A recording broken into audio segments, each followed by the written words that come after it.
Hello, good morning, students. I am extremely happy to meet all of you. मैंने 40 वर्षों तक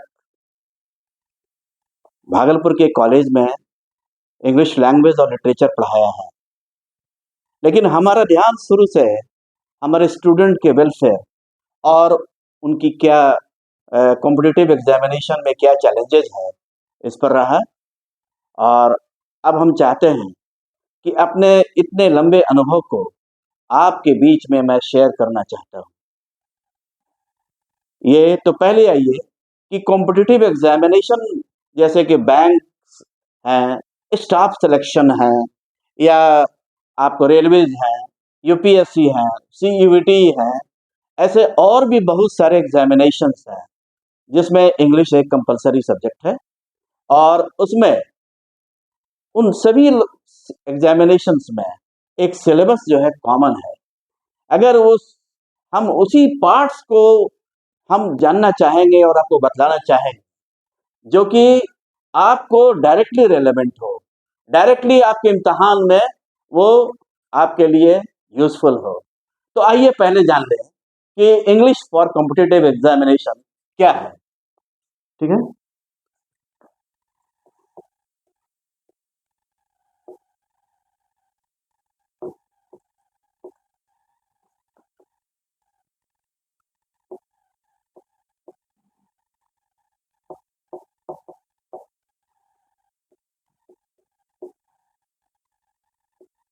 अब आइए आपको बतलाते हैं सिलेबस क्या है।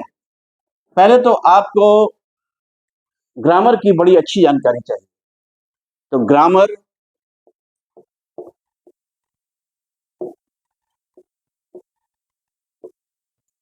दूसरा है आपको वर्ड्स की भी जान चाहिए, कैसे कहाँ कहाँ सही सही अप्रोप्रिएट और सुटेबल यूज होता है वर्ड्स का, वो वोकेबुलरी में आपको पढ़ना पड़ेगा।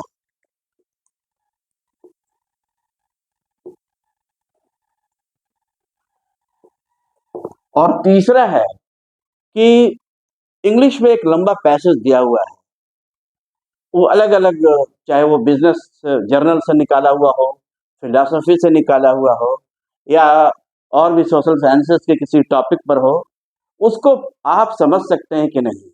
और समझने के बाद उसके बाद जो क्वेश्चंस हैं और क्वेश्चंस का जो आंसर आपके मल्टीपल चॉइस रूप में दिया रहेगा, उसको आप सही तरीके से पिकअप करते हैं कि नहीं, चुनते हैं कि नहीं। तो ये जो चीज है, ये आता है कॉम्प्रिहेंशन सेक्शन में।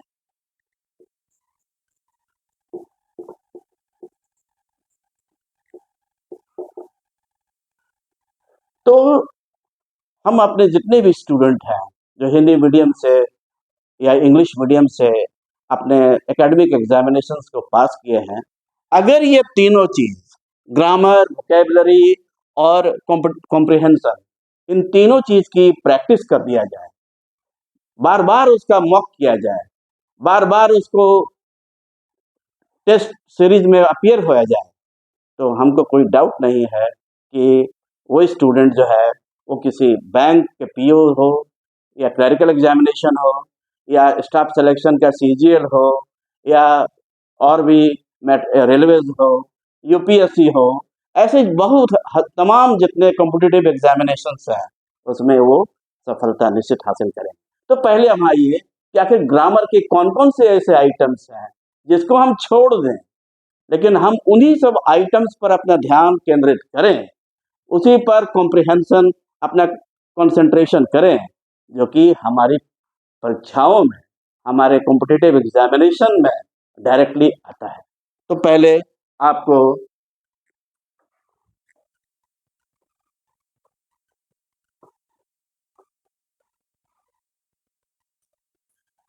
अब आइए ग्रामर। तो ग्रामर में जो है,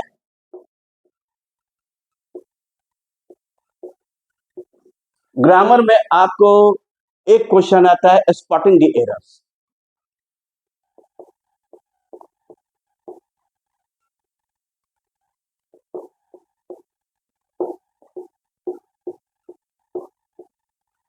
तो जितने भी एग्जामिनेशंस मैंने आपका नाम लिया, सभी में आपको स्पॉटिंग द एरर वाली चीज को आपको टैकल करना होगा। दूसरा है ये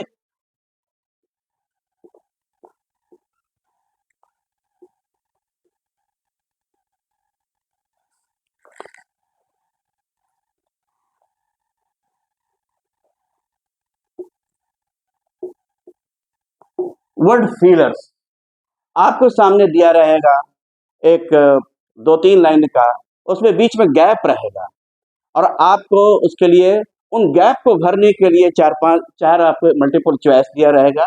आप उसमें से जो सबसे सूटेबल है उस कॉन्टेक्स्ट में वो आपको उसको सेलेक्ट करना है।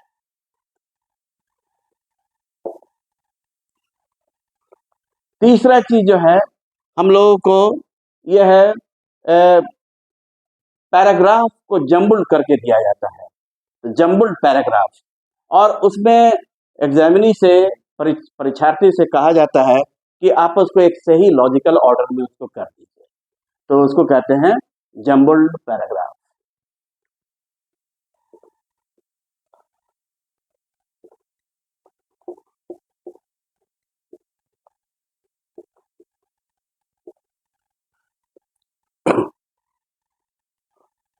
उसके बाद एक कॉम्प्रिहेंशन सेक्शन आपको दिए हैं, तो ये आपको तो सिलेबस हो गया। अब आप करना क्या है, पहले आइए कि spotting the errors. Spotting the errors, errors means mistake, गलतियां हम जाने अनजाने में लिखने पढ़ने बोलने में इंग्लिश में बहुत सारी गलतियां करते हैं। उन्हीं गलतियों को हम मिस्टेक्स कह सकते हैं या एरर कह सकते हैं। तो आइए ये एरर आखिर होता कहाँ है, कहाँ कहाँ ये एरर होता है, तो हम पहले इसको जानना चाहेंगे।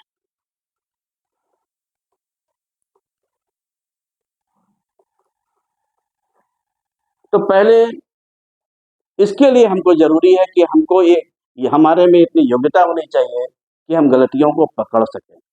उसके लिए हमें पार्ट्स ऑफ स्पीच की जानकारी बहुत जरूरी है।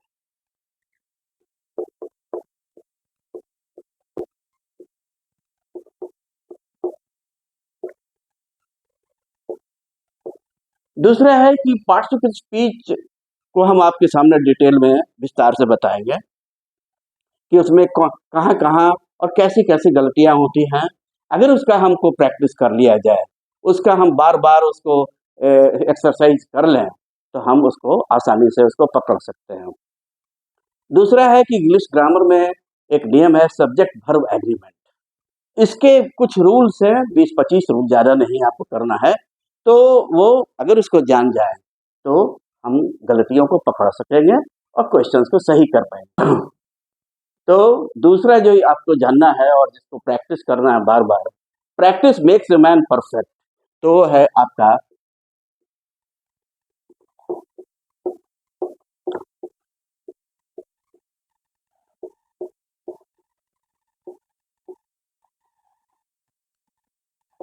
Subject verb agreement. तीसरा हमको जानना है ग्रामर का कौन सा पार्ट भाई, इसमें चेंज ऑफ वॉइस।